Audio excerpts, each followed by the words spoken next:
வாங்க நம்ம இன்னொரு 38வது கேள்வியை பார்க்கலாம்.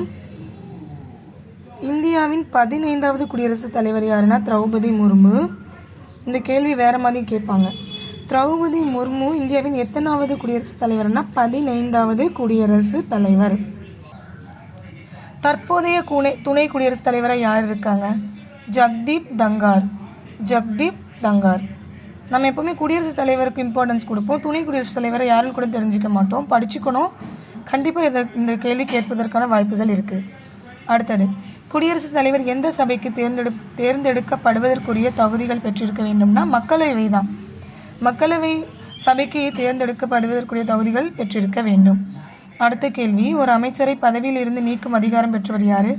குடியரசுத் தலைவர். ஏன்னா அவர் தானே நியமனம் பண்ணுறாரு, அப்போ அவருக்கு தான் நீக்கிற அதிகாரமும் இருக்கும். குடியரசுத் தலைவர் ஒரு அமைச்சரை யாருடைய ஆலோசனைக்கு பிறகே நீக்க இயலும்னா பிரதமர் ஆலோசனை பண்ணதுக்கு அப்புறம் தான். குடியரசுத் தலைவர் ஒரு அமைச்சரை யாருடைய ஆலோசனைக்கு பிறகே நீக்க இயலும்? பிரதமரோட ஆலோசனைக்கு அப்புறம் தான் அவங்களுக்கு அப்பாயின்மெண்ட்டும் கொடுக்க முடியும், பதவியும் கொடுக்க முடியும். பிரதமர் ஆலோசனைக்கு அப்புறம் தான் அவங்கள பதவியிலிருந்து நீக்கவும் முடியும். ஆனால் இதை நியமனம் பண்ணுறவங்களும் அவங்கள நியமனம் பண்ணுறவரும் குடியரசுத் தலைவர் தான், நீக்கிறவரும் குடியரசுத் தலைவர் தான். பாராளுமன்றத்தின் முதல் கூட்டத்தொடரில் உரையாற்றுபவர் குடியரசுத் தலைவர்.